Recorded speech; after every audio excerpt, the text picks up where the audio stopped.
Senior صحافی اور تجزیہ کار جاوید چودھری کے مطابق فرانسس برنیئر پیشی کے لحاظ سے ڈاکٹر تھا۔ یہ فرانس کا رہنے والا تھا۔ یہ 1658 میں ہندوستان میں آیا۔ 1670 تک 12 سال ہندوستان میں رہا۔ یہ شاہ جہاں دور کے آخری دن تھے۔ برنیئر طبی ماہر تھا، چنانچہ یہ مختلف امراء اور رؤساء سے ہوتا ہوا شاہی خاندان تک پہنچ گیا۔ اسے مغل دربار، شاہی خاندان، حرم سرا اور مغل شہزادوں اور شہزادیوں کو قریب سے دیکھنے کا موقع ملا۔ برنیئر نے شاہ جہاں کو اپنی نظروں کے سامنے بے اختیار ہوتے، گرفتار ہوتے، اپنے صاحبزادے اورنگزیب عالمگیر کے ہاتھوں قید ہوتے دیکھا۔ اس نے اورنگزیب عالمگیر کی اپنے تینوں بھائیوں سے جنگیں بھی دیکھی، بادشاہ کے ہاتھوں بھائیوں اور ان کے خاندانوں کو قتل ہوتے بھی دیکھا۔ اس نے دارالشکوہ کو گرفتار ہو کر آگرہ آتے اور بھائی کے سامنے پیش ہوتے دیکھا۔ اسے شہنشاہ ہند اورنگزیب عالمگیر کے ساتھ لاہور، بمبر اور کشمیر کی سیاحت کا موقع بھی ملا۔ برنیئر نے واپس جا کر 1671 میں ایک سفر نامہ تحریر کیا اور آج کا پاکستان آپ دیکھ لیں، ہم نے 360 برسوں میں کچھ نہیں سیکھا۔ فرانسس برنیئر نے ہندوستان کے بارے میں جگہ جگہ حیرت کا اظہار کیا۔ اس کا کہنا تھا ہندوستان میں درمیانہ طبقہ سرے سے موجود نہیں۔ ملک میں امراء ہیں یا پھر انتہائی غریب لوگ۔ امراء محلوں میں رہتے ہیں، ان کے گھروں میں باغ بھی ہیں، فوارے بھی، سواریاں بھی اور درجن درجن نوکر چاکر بھی، جبکہ غریب جھونپڑیوں میں رہتے ہیں۔ ان کے پاس ایک وقت کا کھانا تک نہیں ہوتا۔ وہ کہتا ہے ہندوستان میں خوشامد کا دور دورہ ہے۔ بادشاہ سلامت، وزراء، گورنرز اور سرکاری اہلکار 2-2 گھنٹے خوشامد کراتے ہیں۔ دربار میں روزانہ سلام کا سلسلہ چلتا ہے اور گھنٹوں جاری رہتا ہے۔ لوگوں کو خوشامد کی اس قدر عادت پڑ چکی ہے کہ یہ میرے پاس علاج کے لیے آتے ہیں، مجھے سقراط، بقراط اور ارسطو زماں اور آج کا ابو علی سینا قرار دیتے ہیں۔ اس کے بعد نبض کے لیے اپنا ہاتھ آگے بڑھاتے ہیں۔ بادشاہ سلامت دربار میں جب بھی منہ کھولتے ہیں تو درباری کرامات کا ورد شروع کر دیتے ہیں۔ لوگ جیبوں میں عرضیاں لے کر گھومتے ہیں اور انہیں جہاں کوئی صاحب حیثیت شخص دکھائی دیتا ہے، یہ اپنی عرضی اس کے سامنے رکھ دیتے ہیں۔ وہ جب تک اس عرضی پر حکم جاری نہیں کرتا، سائل وہاں سے ٹلنے کا نام نہیں لیتا۔ بازار بے ترتیب اور گندے ہیں۔ آپ کو ایک دکان سے پشمینہ، کمخواب، ریشم اور زری کا کپڑا ملے گا۔ ساتھ کی دکان پر تیل، گھی، آٹا اور شکر بک رہی ہوگی۔ آپ کو کتابوں اور جوتوں کی دکانیں بھی ساتھ ساتھ ملیں گی۔ ہر دکان کا اپنا نرخ ہوتا ہے اور بھاؤ تاؤ کے دوران اکثر اوقات گاہک اور دکاندار ایک دوسرے سے الجھ پڑتے ہیں۔ شہروں میں حلوائیوں کی دکانوں کی بہتات ہے۔ آپ کو دکانوں پر گندگی، مکھیاں، مچھر، بلیاں اور کتے دکھائی دیتے ہیں۔ آپ کو ہندوستان بھر میں اچھا گوشت نہیں ملتا۔ کسائی بیمار اور قریب المرگ جانور ذبح کرتے ہیں۔ یہ لوگوں کو گدھے اور کتے کا گوشت بھی کھلا دیتے ہیں۔ ہوٹلوں کا کھانا انتہائی ناقص اور مضر صحت ہوتا ہے، لہٰذا لوگ ریستورانوں کی بجائے گھر پر کھانا کھانا پسند کرتے ہیں۔ ملک میں شراب پر پابندی ہے، لیکن چھپ کر سب پیتے ہیں۔ شہروں میں عام ملتی ہے، تاہم حکومت نے عیسائیوں کو شراب پینے کی اجازت دے رکھی ہے، مگر یہ اکثر اوقات اپنی شراب مسلمانوں کو بیچ دیتے ہیں۔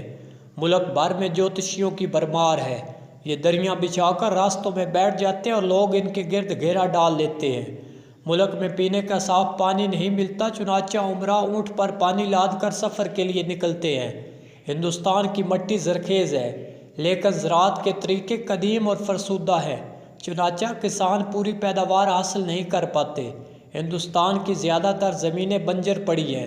لوگ نہروں اور نالیوں کی مرمت نہیں کرتے۔ چھوٹے کسان یہ سمجھتے ہیں اس سے جاگیرداروں کو فائدہ ہوگا، اور جاگیردار سوچتے ہیں بال صفائی پر پیسے ہمارے لگیں گے، مگر فائدہ چھوٹے کسان اٹھائیں گے۔ ہر سال سیلاب آتا ہے اور سینکڑوں لوگوں کی ہزاروں املاک بہا لے جاتا ہے، لیکن لوگ سیلابوں کی روک تھام کا کوئی بندوبست نہیں کرتے، چنانچہ اگلے سال دوبارہ تباہی دیکھتے ہیں۔ برنیئر نے ہندوستان کے لوگوں کے بارے میں لکھا، یہ کاریگر ہیں لیکن اپنی کاریگری کو صنعت کا درجہ نہیں دیتے، لہٰذا فنکار ہونے کے باوجود بھوکے مرتے ہیں۔ یہ اگر اپنی فنکاری کو کارخانے کی شکل دے لیں تو خود بھی خوشحال ہو جائیں اور دوسرے لوگوں کی مالی ضروریات بھی پوری ہو جائیں۔ ہندوستان کے لوگ روپے کو کاروبار میں نہیں لگاتے، یہ رقم چھپا کر رکھتے ہیں۔ عوام زیورات کے کھپت میں مبتلا ہے۔ لوگ بھوکے مر جائیں گے لیکن اپنی عورتوں کو زیورات ضرور پہنائیں گے۔ ملک کا نصاب تعلیم انتہائی ناقص ہے۔ یہ بچوں کو صرف زبان سکھاتا ہے، ان کی اہلیت میں اضافہ نہیں کرتا۔ خود اورنگزیب نے میرے سامنے اعتراف کیا میں نے اپنے بچپن کا زیادہ تر وقت عربی زبان سیکھنے میں ضائع کر دیا۔ یہ لوگ فاقوں کو بیماری کا علاج سمجھتے ہیں، چنانچہ بخار میں فاقے شروع کر دیتے ہیں۔ ملک میں رشوت عام ہے، آپ کو دستاویزات پر سرکاری مہر لگانے کے لیے حکام کو رشوت دینا پڑتی ہے۔ صوبے داروں کے پاس وسیع اختیارات ہیں، یہ بیک وقت صوبے دار بھی ہوتے ہیں، خزانچی بھی، وکیل بھی، جج بھی، پارلیمنٹ بھی اور جیلر بھی۔ سرکاری اہلکار دونوں ہاتھوں سے دولت لٹاتے ہیں۔ بادشاہ نے اپنے لیے 3,184,00,000 روپے کا 1660 میں تخت بنوایا۔ سرکاری عہدیدار پروٹوکول کے ساتھ گھروں سے نکلتے ہیں، یہ ہاتھیوں پر سوار ہو کر باہر آتے ہیں، ان کے آگے سپاہی چلتے ہیں، ان سے آگے معاش کی راستے میں چھڑکاؤ کرتے ہیں۔ ملازموں کا پورا دستہ مور جھل اٹھا کر رئیس اعظم کو ہوا دیتا ہے، ایک دو ملازم اگالدان اٹھا کر صاحب کے ساتھ چلتے ہیں۔ یہ لوگ گھر بہت فضول بناتے ہیں، ان کے گھر گرمیوں میں گرم اور حبس سے دوزخ بن جاتے ہیں اور سردیوں میں سردی سے برف کے غار۔ بادشاہ اور امراء سیر کے لیے نکلتے ہیں تو 6,000 مزدور ان کا سامان اٹھاتے ہیں۔ ہندوستان کی اشرافیہ طوائفوں کی بہت دل دادہ ہے۔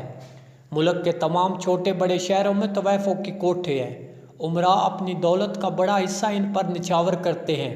طوائفیں شاہی خاندان کی تقریبات میں بھی بلوائی جاتی ہیں، دربار سے وابستہ تمام لوگ ان کا رقص دیکھتے ہیں۔ وزراء صبح اور شام 2 مرتبہ بادشاہ کے سامنے حاضر ہوتے ہیں۔ بادشاہ کے حضور حاضری نہ دینے والے وزراء عہدے سے فارغ کر دیے جاتے ہیں۔ ہندوستان میں گرد و غبار، گندگی، بو اور بے ترتیبی انتہا کو چھو رہی ہے۔ جرائم عام ہیں، مجرم اول تو پکڑے نہیں جاتے، اگر پکڑ لیے جائیں تو یہ سفارش یا رشوت کے ذریعے چھوٹ جاتے ہیں۔ یہ برنیر کے طویل سفر نامے کے چند مختصر حقائق ہیں، آپ ان حقائق کو دیکھیے اور اس کے بعد آج کے پاکستان پر نظر دہرائیے، آپ کو یہ جان کر اطمینان ہو جائے گا الحمدللہ ہم نے 360 سال میں کچھ نہیں سیکھا۔ ہمارے کلچر، ہماری روایات اور ہمارے سماجی ڈھانچے میں 1660 سے آج تک کوئی تبدیلی نہیں آئی۔ ہم لوگ جس طرح شاہ جہاں اور اورنگزیب عالمگیر کے دور میں زندگی گزار رہے تھے، الحمدللہ آج بھی ویسے ہی ہیں۔ ہمارے ملک میں آج بھی گدھوں کا گوشت فروخت ہوتا ہے، ہمارے حکام آج بھی رشوت، خوشامد اور سفارش پر چل رہے ہیں، ہمارے لیڈر آج بھی سب کچھ ہیں، ہم آج بھی پروٹوکول کے سائرن سنتے ہیں، ہمارے ایوانوں میں آج بھی وسیع پیمانے پر فضول خرچی ہو رہی ہے، ہم آج بھی سیلابوں میں ڈوبتے اور مرتے ہیں، ہم آج بھی فاقے کو علاج سمجھتے ہیں، ہمارے حلوائیوں کی دکانوں پر آج بھی مکھیوں کا اقتدار قائم ہے، ہمارے بازار آج بھی بے ترتیب اور نصاب تعلیم انتہائی ناقص ہے، خوشامد آج بھی پرفارمنس سے زیادہ حیثیت رکھتی ہے۔ الحمدللہ ہم نے 350 سال میں کچھ نہیں سیکھا اور ہم جس رفتار سے چل رہے ہیں، ہم یقیناً اگلے 350 سال میں بھی کچھ نہیں سیکھیں گے۔ ملک میں آج بھی ایسے شاہ جہانوں کی حکومت ہے جو جاتی امراء کو ورثائی محل بنا دیتے ہیں، لیکن رائے وینڈ میں بھینسیں کھلی پھرتی ہیں، لوگ فیکٹریوں کو آلودہ پانی پیتے ہیں، یہ بنی گالا، بلاول ہاؤس، بے نظیر ہاؤس اور زرداری ہاؤس کو سوئس کاٹیج بنا لیتے ہیں، لیکن کراچی لاڑکانہ اور نواب شاہ کو قاتلوں کے حوالے کر دیتے ہیں۔ ان کے محلوں میں جشن چلتے ہیں لیکن شہر میں 300 لوگ مر جاتے ہیں، کوئی حاکم منہ سے اف تک نہیں کرتا، اور جب حکمران ایسے ہوں تو برا وقت قوموں کے نصیب میں آ کر ٹھہر جاتا ہے۔ یہ 350 سال بعد بھی مرداروں کا گوشت کھاتی ہے اور عمران خان، میاں صاحبان اور زرداری صاحبان کی خوشامد کرتی ہے۔